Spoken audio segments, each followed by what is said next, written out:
За Монгол цэцгийн шинэ дугаар хүрч ийн. Өнөөдөр яг ямар цэцэг танилцуулах вэ? Өнөөдөр цахилдагны тухай ярив.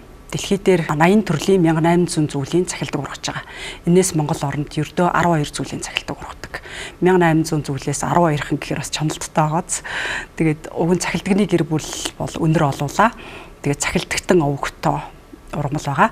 Энэ ургамал болохоор дэлхий дээр маш гоё чамин цэцгэрээ их алдартай ургамал учраас дэлхийд одоо ургамлын мэрэгчлэтнүүдийн цэцгийг тармилжуулаад бас сорт гаргаж аваад одоо баглаанд зардаг бас нөгөө мандлын цэцгийн зориултаар гэртээ тарих цэцгийг маш олон сортыг гаргаад авсан байдаг. Одоо Монголд ургаж байгаа цахилдгийн дотроос шар, цагаан, бас ийм хөх, бас ийм гоё ийм цоохор толботой ийм цэцэгтэй цахилдагнууд ургадаг. Цахилдагны цэцэг ерөөсөө 6 дэлбэтэй. 6 дэлбэнийх нь 3 тал дэшигээ сарвааж ургадаг. Нөгөө 3 нь болохоор ингээд дэшигээ ургадаг юм онцлогтой.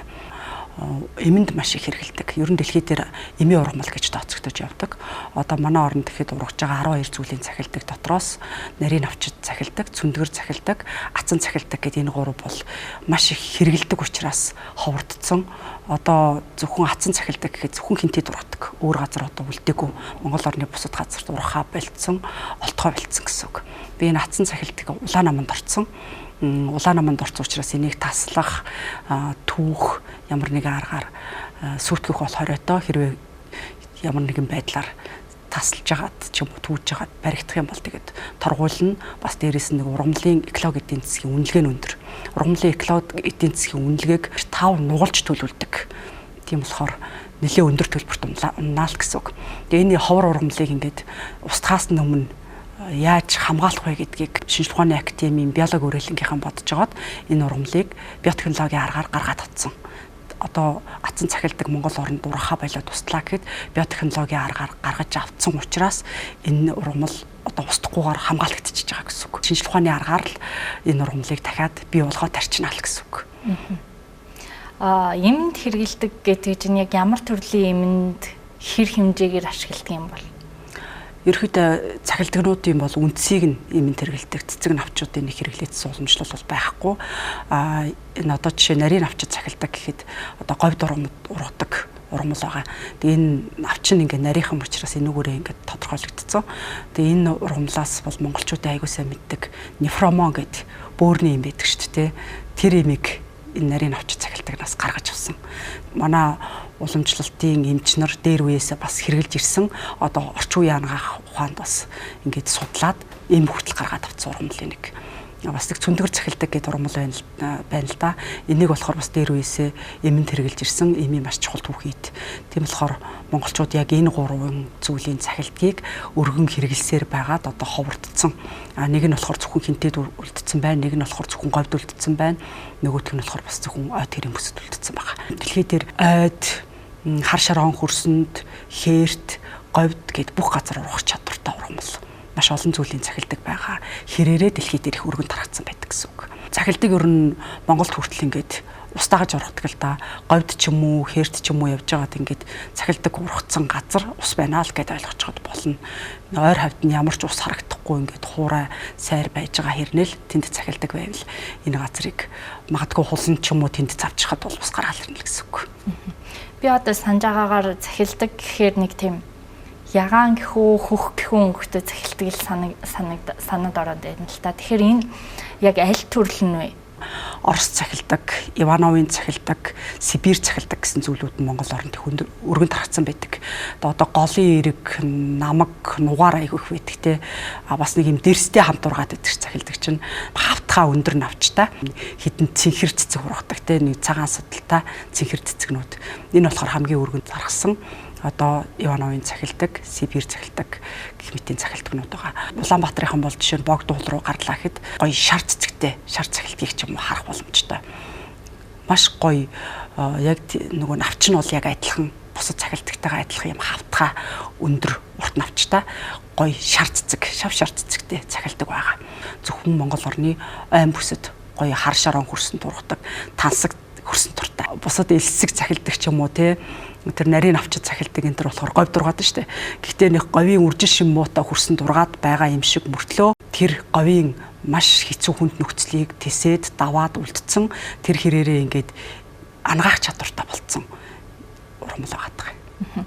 Сая ярьсан тэр Орос Ивановын түгээмэл Монгол түгээмэл байдаг захилдаг эм талаасаа эмэнд хэрэгэлдэг талаасаа ямар гэдгийг бас эмэнд хэрэгжилж болох. Яг үндсийг нь бол уламжлалт анхаах ухааны эм танд бол хэрэглээд байгаа л да. Хүмүүс бол яг өөрөө түүгээд хэрэгжилж исэн тийм уламжлал нь бол бага. Одоо бол бөөрөнд сайн гэд эмийг гаргаад авцсан байгаа учраас заавал цахилтганы үндсийг ухаад хэрэглээд авах шаардлагагүй. Монгол бол янз янзын эмнүүд зөндөө шүү дээ.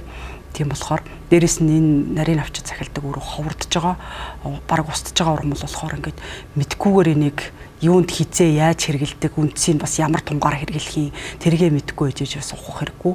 Альва ургамлын цэцэглэх хугацаа, тэгээ үрлэх хугацаа хідэн настад нь авч хэрэглэх ёстой, хідэн сард авах юм, цэцгэлсэн үед нь авах юм уу, цэцэг нь унахаар авах юм уу гэдэг.